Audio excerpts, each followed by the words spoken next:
Back in 1977, when Steve Jobs returned to Apple, somebody asked some questions about, mistakes, and his response was, "Some mistakes will be made along the way." That's good because at least some decisions are being made along the way. And that's the way you and I need to be thinking. We'll find the mistakes and we'll fix them. So I'm going to show you my mistakes and how I fix some of them. So I hope you'll enjoy this, and we'll continue. YouTube land. How you doing? My name is Brett. Black Rock Mohawk Railroad. Kind of sharing bloopers reel, kind of. We'll show you what's going on too. Some good things. There are good things going on, but I learned from my mistakes a lot. So I bought some medium ballast gray blend on eBay months ago. And I didn't need it then. I wasn't ready for it. I just thought it was a good deal. So uh, now I'm ready to ballast. And so I open the box and I take the shaker, and I start working with it and putting it down. And I gotten some fine ballast because people say, well, it's not prototypical and medium ballast. It's got to be try to the light ballast. That's really small, really small. So I put this ballast down and I look at it and I look at the fine and I'm going, what the hell? Then I look at the container and it says coarse ballast. Guy sent me the wrong thing, but he was cool. He worked with me a little bit. Said, I can't send this back. I've already opened it. I've used some of it and then realized I'm an idiot. Okay. So anyway, so today I went to Hobbytown, which is the only shop in town, and it's all the way on the far side of town from where I live in Farragut, which is where most of the money is. And they have train stuff, but it's not a very big section of the whole store. Okay. According to their website, they had some. They had one container of medium ballast, and I bought it. And came home today with the other ballast set in glue on one siding rail, and the other siding rail nearby to it, has been laid down, but I didn't glue it. Thank God. So the very first thing I did was take my shop vac and suck up all that one on the second rail, put in medium ballast. It's actually medium ballast on that. Looks great. Glued it down. Now I've got this other track that has this gigantic ballast. It just, so I wetted it with both water and some alcohol, and I'm peeling that off. And some of the fine ballast I used on that too is in between the tracks. So I'm hoping by the time I get all this other stuff off, which I've gotten to now, let it sit for a minute. We'll put some medium ballast on that track on one sides. And in the middle, it's going to be a little tricky because I'm still trying to get some of that out of there. But I think it's going to be okay. If it's not, I'll cut the track off, put new track down, do it again. But I don't want to do that because I already got the track down and I've already painted it. I painted all of the rail on the whole layout. And now this happens.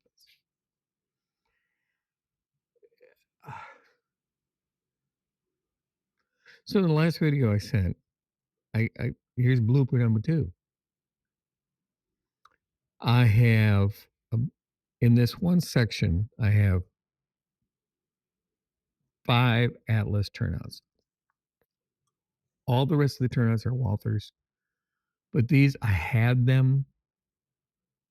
They have a frog that I can connect wire to. So I use them in this sidetrack to get to these 2 uh, customers. So on all of them but one, I put the wire on, soldered it to the frog first before I installed it. But this one I installed first and I didn't put a wire to it. So okay, all I have to do is connect a wire to it. And I wanted to put it on the far side of the frog, right? So nobody would see it. Me and soldering do not get along. I managed it with the other ones that, I it's just the frog and just the wire, and I could do that. But it's around the back, far away. Okay. And I'm trying to get this thing soldered. And I ended up heating the frog too much to where the frog just kind of went, "Arr." So now I'm trying to heat up the frog in the plastic to put it back together, and that didn't work at all.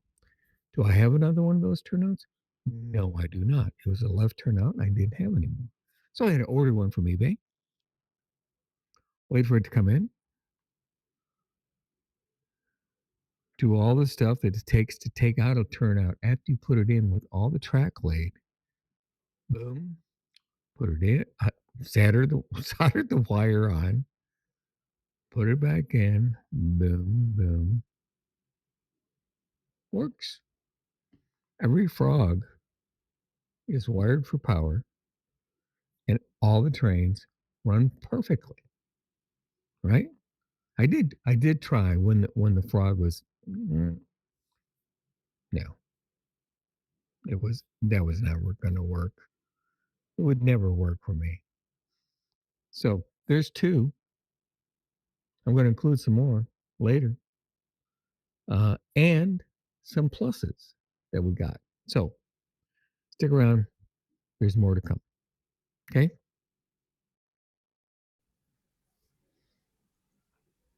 So here's blooper number 3, but it's not my fault. Okay. So I ordered a lock programmer because I have a number of engines that have lock sound on them. And it was imported from Germany to a guy up in New Jersey who does like Euro trains, but he had the best price on it. So I bought it from him. I had to wait a couple weeks. That's fine. I get it. I'm happy.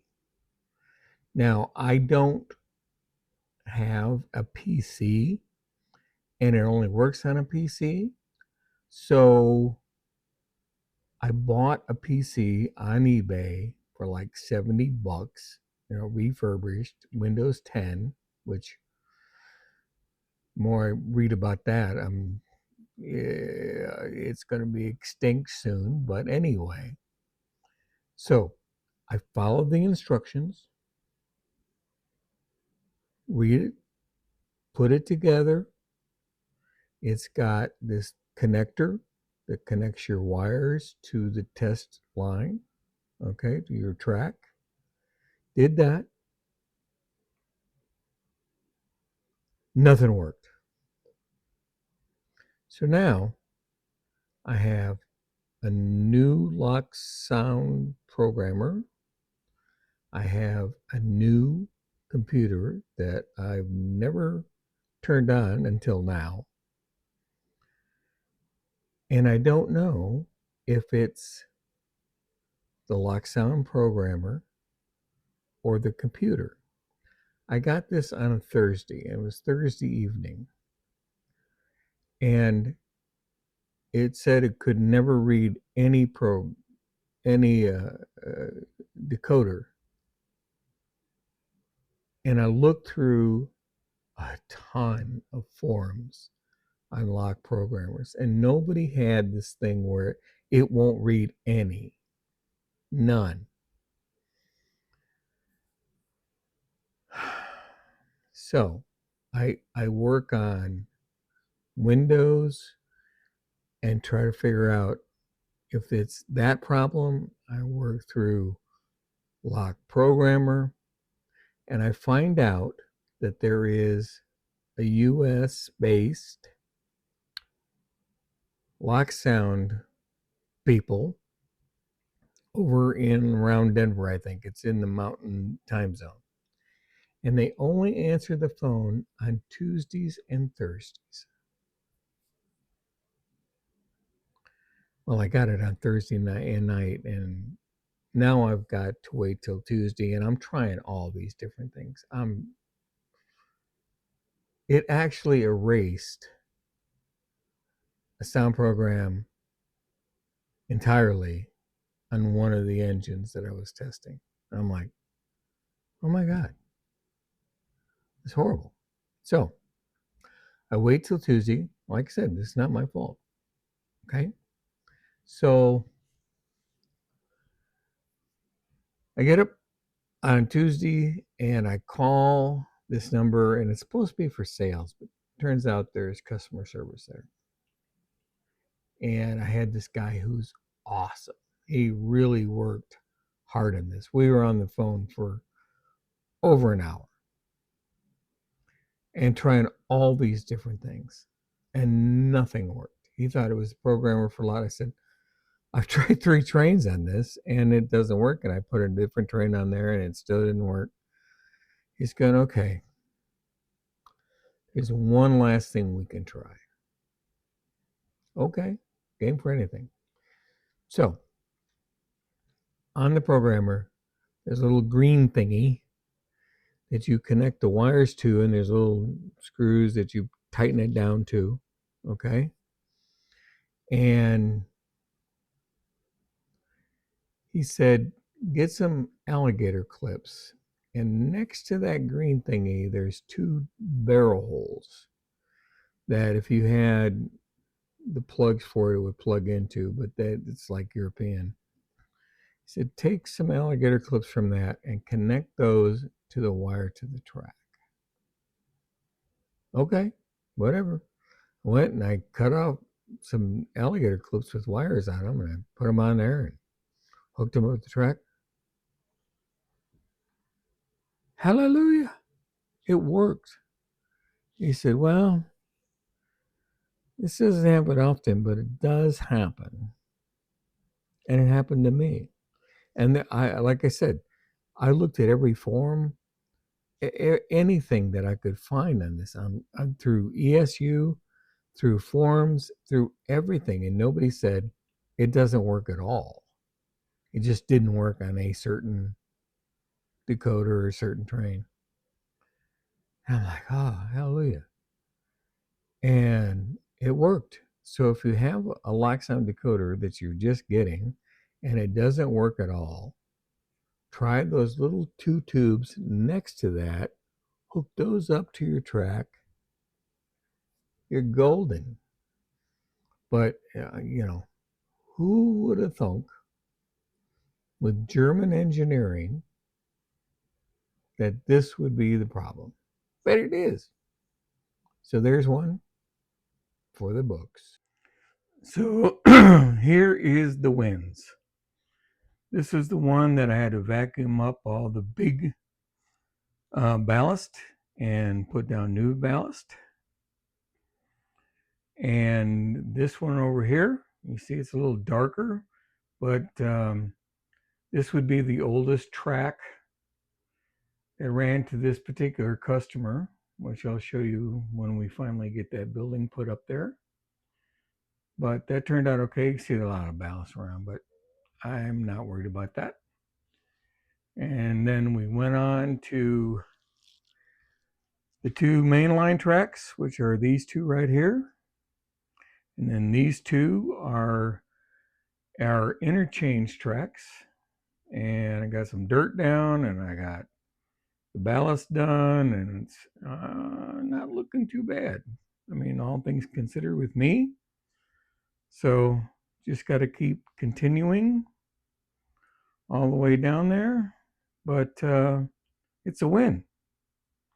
And in some of these areas, like right through here, here, and here, I used some of that big ballast that I had and filled in some of the spots to not use this ballast just to fill in and build up the area. So I'm using, what I got and building things up, and I'm going to be putting in some grass in there and some weeds and good stuff. Also, I've been working on dirt like that and getting dirt out of my yard. And with that, I get some bonuses because, well, here's the dirt. Here's some of it, and I got a bunch more than that. But I got a ton of stones. I'm going to show you here in just a minute. Here are some stones. The light came on, which surprised me, but it's awesome. I've got a river going through part of the layout, and these are all the stones, and I got just a ton of them.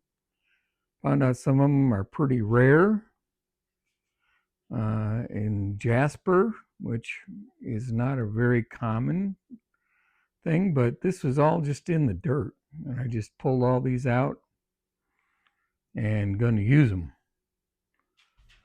which is awesome. So got dirt, got a ton of dirt, got rocks all from the yard, all free. So that's another big plus. Love it. And there is Thor Thunderfoot, master of the railroad yard. Hey, Thor, what do you think, buddy? Huh?